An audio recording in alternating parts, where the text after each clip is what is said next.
Ayan mga ka-farmers, natapos din tayo pagtanim. At ngayon ay pauwi na rin tayo. Ayan, so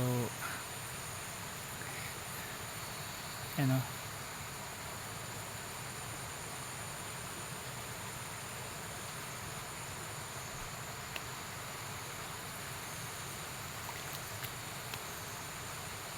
Okay, so ayun ako, grabe putik ko.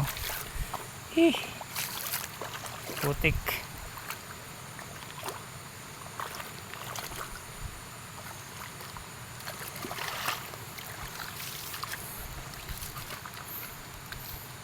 Nakakuha pa tayo ng mga pantanim na nyug.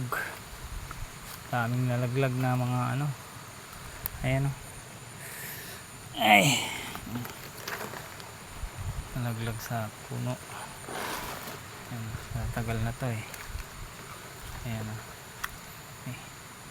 Kunin ko lang to.